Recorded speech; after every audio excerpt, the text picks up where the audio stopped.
Coucou les petits gens! Alors aujourd'hui, je vous fais un petit exposé sur quelles sont les phases d'esquisse et d'avant-projet avec des architectes.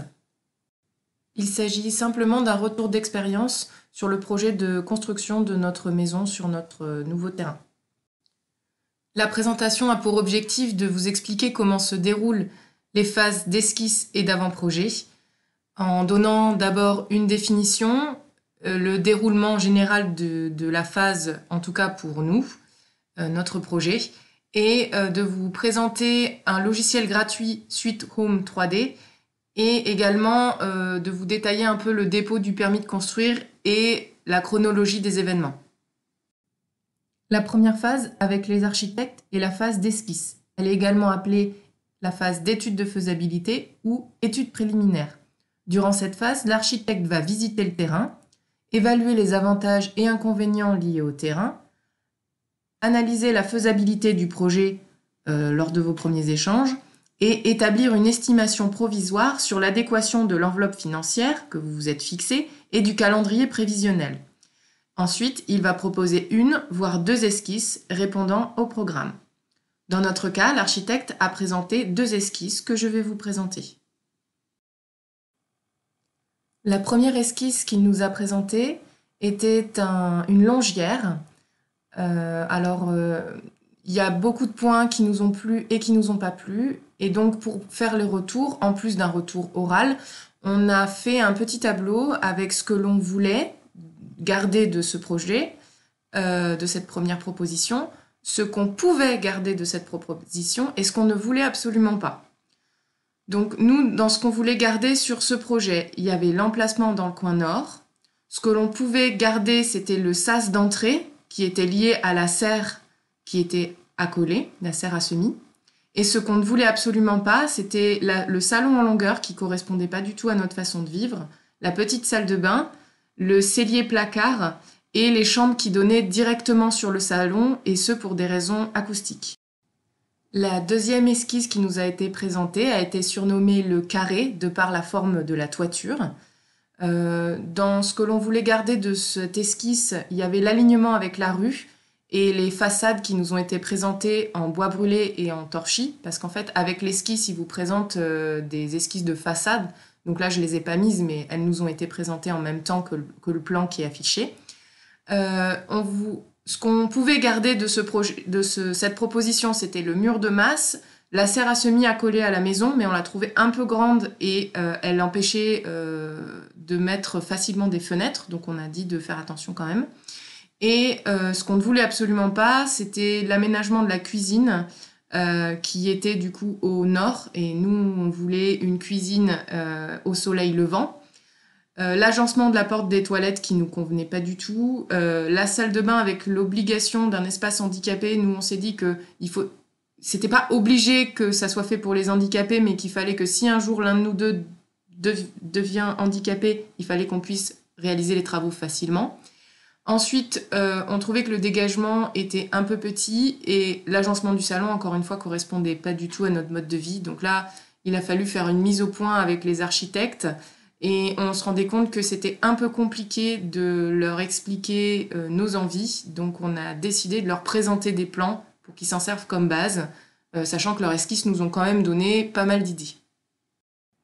Pour être sincère avec vous, les propositions d'esquisses qui ont été faites par les architectes, parce qu'en fait ils sont deux, ils étaient en partenariat, ça nous a un peu inquiétés parce que c'était très loin de ce qu'on voulait et c'était difficile de faire comprendre notre façon de vivre. Parce que par exemple, on n'a pas de télé, le coin gaming de mon conjoint, en fait, en tournant les écrans, servait de coin télé, donc il fallait que le canapé soit dans une certaine configuration par rapport au coin gaming. On a une façon de vivre qui est qu'on aime bien les grandes pièces ouvertes, mais on veut que les chambres ne soient pas liées à cette pièce ouverte pour des questions d'acoustique, parce que les 3 maîtres mots du projet, c'était l'acoustique, le pratique et le rustique. Donc voilà, il fallait quand même qu'on respecte le premier mot. Et donc, on a plutôt opté pour l'utilisation du logiciel Sweet Home 3D qui m'a été conseillé pour réaliser des plans. C'est un peu à la Sims quand vous créez votre maison, bah là c'est un peu pareil, sauf que c'est un peu plus sophistiqué. Et donc ça nous a vraiment permis de présenter 3 versions différentes aux architectes et de leur expliquer notre façon de vivre et de leur expliquer ce que nous souhaitions. Comme agencement des pièces, parce qu'après pour tout ce qui est façade, fenêtres et autres, c'est vraiment leur patte et c'est eux qui nous ont guidés. Donc je vais vous présenter comment utiliser succinctement un Sweet Home 3D. Bon alors il n'y a pas eu de prise son, donc je vais tenter de faire la prise son sur les images que j'ai enregistrées de mon écran. Quand vous ouvrez le logiciel 3D, voilà ce qui apparaît. Vous avez 4 espaces de travail. Celui qui est en haut à gauche correspond aux éléments que vous pouvez ajouter dans votre espace de travail qui est en haut à droite. Donc vous avez les meubles, les fenêtres, les choses comme ça. Votre espace de travail principal, ça va être celui qui est en haut à droite. C'est d'ailleurs pour ça que souvent je le mets beaucoup plus large. C'est celui sur lequel vous allez dessiner. Donc avec la première icône, vous avez la possibilité de tracer des lignes. Vous pouvez aussi importer une image et la mettre à l'échelle. C'est un peu plus compliqué comme manip, mais ça se fait. Il y a des tutoriels sur internet. Donc vous pouvez aussi décider de tracer directement vos lignes dessus. Vous avez le deuxième outil que j'utilise moi, c'est l'outil pour faire les murs. Donc vous pouvez faire par-dessus vos traits ou directement faire vos murs.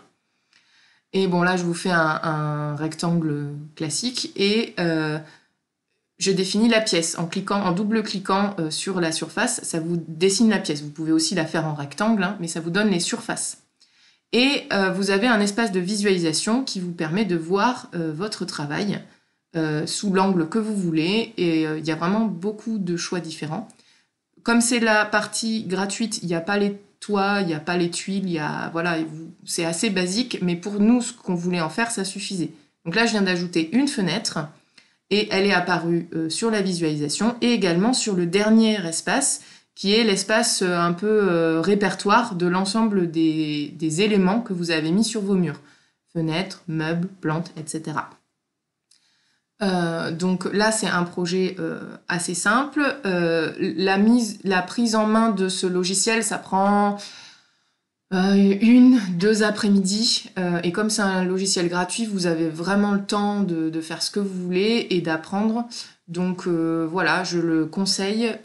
Quand vous voulez vous faire comprendre et que vous ne savez pas dessiner, bah, ce logiciel il est vraiment pratique. C'est un peu comme construire des maisons comme les Sims, voilà. Donc rien de bien compliqué. Bon, des fois les meubles correspondent pas trop à ce que vous avez, mais voilà. Je vais maintenant vous montrer un projet un peu plus abouti. Donc c'est un des trois plans qu'on a présentés aux architectes.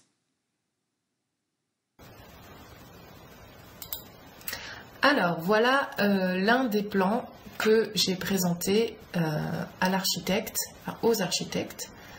Donc vous voyez, c'est un peu plus abouti que ce que je vous ai montré tout à l'heure. On va aller se balader dedans. Alors, l'avantage c'est que vous pouvez aussi délimiter des zones. Donc moi en l'occurrence j'avais délimité l'emprise des arbres et l'emplacement où on allait mettre les voitures. Donc voilà ce que j'ai présenté aux architectes, enfin en tout cas l'un des 3 plans. Bien sûr ça a été décidé avec Raphaël, mais c'est moi qui ai fait les plans sur Sweet Home 3D. Donc on voulait 3 chambres. On en voulait une qui sert un peu d'atelier, 2 chambres séparées pour les questions acoustiques, une salle de bain avec douche et baignoire, des toilettes pas trop loin des espaces chambres, un cellier et une buanderie séparés pour éviter les problèmes d'humidité, un dégagement à l'entrée et une grande pièce à vivre un peu en L avec plein de fenêtres et une table salle à manger et une petite table de cuisine dans la cuisine. Donc voilà, avec une grande terrasse. La serre à semis, on ne l'avait pas collée à la maison à cette étape du plan. Et la serre arboricole donc était collée à l'atelier et à la serre à semis.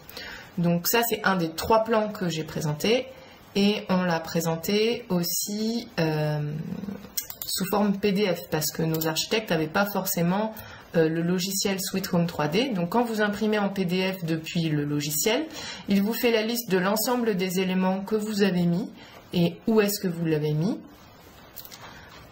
non, enfin les dimensions de l'objet. Ensuite, il vous fait un plan. Donc ça, c'est le plus important en fait à présenter aux architectes pour échanger et pour expliquer comment vous avez créé. Et ensuite, il y a la vue 3D, alors qu'il n'y a pas grand intérêt à ce stade-là. Hein. Clairement, ce qui est important, c'est cette partie-là. Juste pour info, j'avais aussi présenté des croquis, des volumes de la cuisine, du salon et de la salle de bain. Et donc ça leur donnait une idée de l'emplacement des meubles et de la volumétrie et de ce qu'on recherchait. Pour en revenir à notre petit diaporama, après la phase d'esquisse, il y a la phase d'avant-projet. Et l'avant-projet se décompose en 3 phases. La phase d'avant-projet sommaire, d'avant-projet définitif et de dépôt du permis de construire. Alors dans l'avant-projet sommaire, il y a une description plus précise des différentes options, donc c'est un peu cet échange plus approfondi sur ce que l'on veut et ce qu'on ne veut pas. Il y a une estimation des coûts et de la durée des opérations, avec une tolérance de 10% dans notre contrat sur l'estimation des coûts.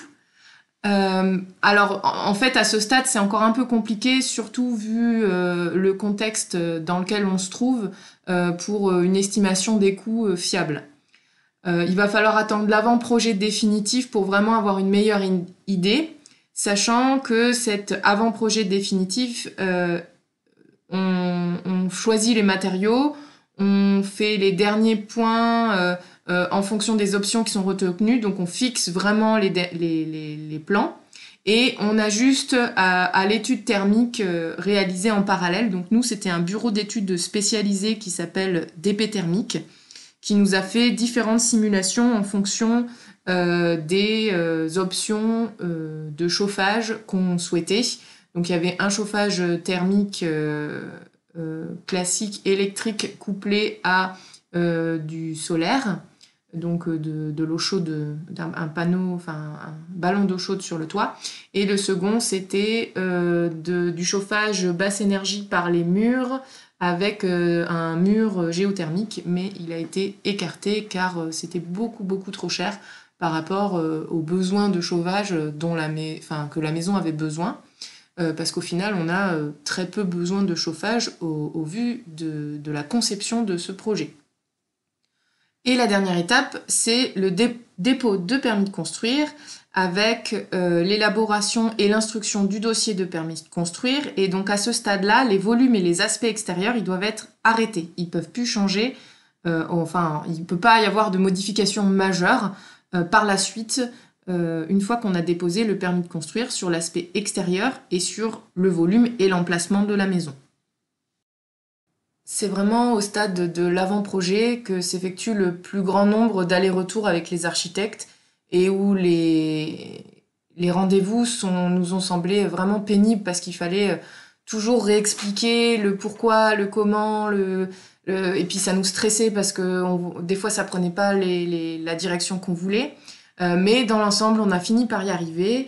Et donc on est passé d'esquisses qui nous plaisaient énormément, que vous pouvez voir à l'écran. Alors elles y sont pas toutes, hein, mais donc il y avait vraiment au propre ce qu'on avait imaginé, plus des petites touches. Par exemple, à un moment, il avait été envisagé des poteaux en biais qui faisaient vraiment classe.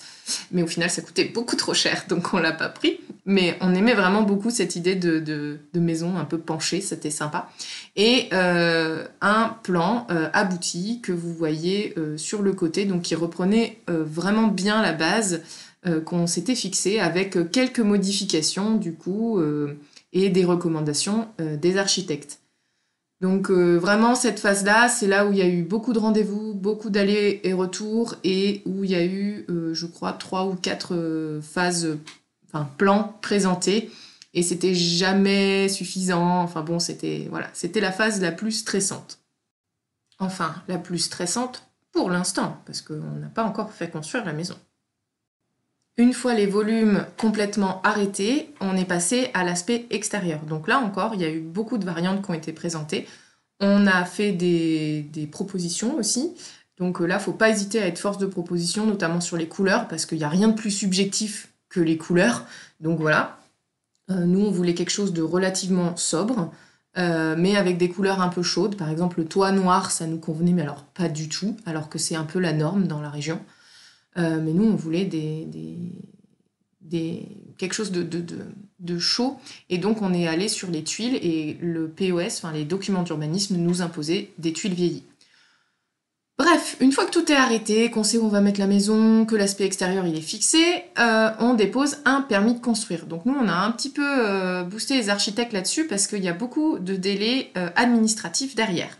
Donc le dossier il est composé d'un CERFA national, du plan de situation, du plan de masse de l'état existant et de l'état projet, des coupes de terrain, notice du projet, donc avec une explication sommaire du projet dans l'ensemble, hein, surtout sur l'aspect extérieur. Parce qu'en fait, la mairie n'a rien à dire sur l'aspect intérieur et les choix intérieurs de votre maison. Donc vous pourrez après faire ce que vous voulez dans la maison. Le plan de toiture, des façades, nous il y avait des annexes, on les a mis dans le permis de construire. La vue d'insertion que vous voyez à l'écran. Les photographies proches et lointaines, l'attestation de prise en compte du plan de prévention des risques naturels et le formulaire de respect de la réglementation thermique. En l'occurrence, nous, c'était encore RT 2012 à l'époque. Et enfin, si je devais vous parler de chronologie, je vous dirais que là, ce que je viens de vous présenter, jusqu'à la possibilité de faire les travaux, ça nous a pris à peu près 1 an. On a fait les premières esquisses en décembre 2020. Ça nous a mis à peu près 2 mois avant même 3 mois avant de lancer la mission des architectes, vu que la mission, on l'a lancée début mars de mémoire. Donc c'est à partir de ce moment-là qu'on fixe les missions et le programme et les volumes à peu près de ce qu'on veut, en fait, et les missions de l'architecte. Et ensuite, il y a l'avant-projet sommaire. Donc nous, il y a eu 3 versions. Et avec le dépôt de permis de construire, donc, qui était en juillet ou août, non, en août, on a déposé le permis de construire le 3 août avec l'avant-projet définitif qui était dans ces eaux-là. Et il y a eu une correction du permis de construire qu'on a dû faire. Il manquait vraiment un numéro qu'on avait mis, je crois que c'était 0, qu'on devait rajouter dans un tableau. Enfin bref, vraiment peanuts.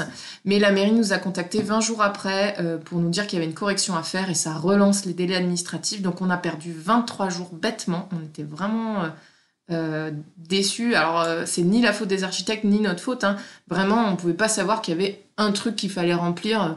C'était un tableau, vraiment, c'était pas clair du tout. Et pourtant, on est 2 ingénieurs et 2 architectes, on n'a pas été capable de le faire correctement. Donc attendez-vous à une petite correction, même minime. Et du coup, ça relance les délais parce qu'il faut 2 mois. Si au bout de 2 mois, vous n'avez pas d'infos de la mairie, ça compte validation tacite. Et après cette validation, il faut encore 2 mois d'affichage de panneaux du permis de construire. Donc c'est un panneau standard que vous pouvez récupérer dans n'importe quelle boutique de bricolage ou même des fois gratuitement, hein, voilà. Ou que vous pouvez faire vous-même, mais il y a quand même des normes à respecter, donc faites attention. Les architectes peuvent vous guider, voilà, mais il y a quand même des choses qu'il faut impérativement afficher et qui soient visibles depuis la rue. Donc nous, on a affiché sur le poirier, on ne s'est pas embêté avec de la corde, voilà. Et donc, il faut encore attendre 2 mois d'affichage. Et nous, on a pris en photo le panneau et on se l'est envoyé par recommandé avec avis de réception, qui est la seule valeur réglementaire. Et on n'a pas ouvert la lettre. Donc, on a gardé la lettre pour prouver qu'on avait mis le panneau, alors à partir du 25 ou du 26 septembre ou quelque chose du genre. Donc à Noël, et ben voilà, à partir de Noël 2021, on va pouvoir commencer les travaux. Donc en gros début 2022, hein, parce que tout le monde est est en train de fêter les fêtes de fin d'année. Voilà. En parallèle de l'instruction du permis de construire, on est passé à la phase projet et à la phase DCE, donc dossier de consultation des entreprises. Je vous en parlerai dans une prochaine vidéo. Et également, en parallèle, nous avons toute la viabilisation du terrain à faire, que ce soit pour l'eau, l'assainissement et l'électricité. Donc je ne sais pas quelle sera la prochaine vidéo, mais ça sera sans doute sur un de ces 2 sujets. J'espère que cette présentation vous a plu et je vous dis à la prochaine. Salut! Bonne fête de fin d'année à tous!